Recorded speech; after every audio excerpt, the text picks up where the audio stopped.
phone number తీసుకొని ఇలాంటి ఒక మీటింగ్ వచ్చి కూర్చున్నాక సావా పడతారు ఫోన్ అయినా ఫోన్ కొట్టి ఎసాను నేను నవ్వుతూ చూసిరా అదే బ్యాచ్ నాకు కూడా తీసుకు కోసం ఏం కాదు అలాగేదా మా సార్ నాకు 2 రోజులకోసారి ఫోన్ చేసేది ఫోన్ చేస్తే ఫోన్ నెంబర్ వస్తే అది ఇస్తుంది కదా ఆ ఫోన్ నెంబర్ చూసినప్పుడు అబ్బా ఏడు చంపుతా ఇక నేను దాట తట్టుకొని రా దీని బాధ భరించలేదురా నరకం అనిపించేది అక్కడ మాటలు ఉంటాయి అక్కడ బాధ ఉండేది 2 రోజుల కోసం ఫోన్ చేశాను వారం కోసం మీటింగ్ రమ్మని చెప్తుండేది మీటింగ్ అంటే నేను రేపు వస్తా మాకు వస్తుంది మామ మంచి మీద మీద మాట మాట్లాడేది అట్లా మాటలు చెప్పి 3 నెలలు టైం చేసి నేను సింపుల్ 3 నెలలు టైం చేసిన 3 నెలలు టైం చేసి బలవంతంగా ఊకే 3 నెలలకి ఎమ్మటాడుతా మనిషి కోపం వస్తారు కదా ఈయన పీడ విడదాలి ఇక ఈయన బాధ భరించలేదు ఇక ఈయన బాధ భరించలేదు నాకు ఫోన్ చేయడం మీటింగ్ పోతే అయిపోయి ఇక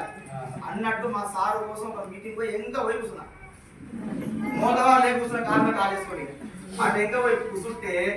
నాకు ఈ ఒరిజినల్ కాన్సెప్ట్ అర్థమైంది సార్ చాలా మంది చెప్పారు ఎమ్మడే అర్థం అయితే నాకు చాలా మంది ఇప్పుడు చెప్పారు మీకు 5, 10, 20, 30, 40, 50 లక్ష అని చెప్పిరా అవన్నీ చెప్పారు అప్పుడు ఈ మీటింగ్ పోయినప్పుడు చెప్తుంటే అందరూ డ్రెస్ కోడ్ ఉంది మామూలు స్పెషల్ డ్రెస్ కోడ్ వేసిరు మా జెంట్స్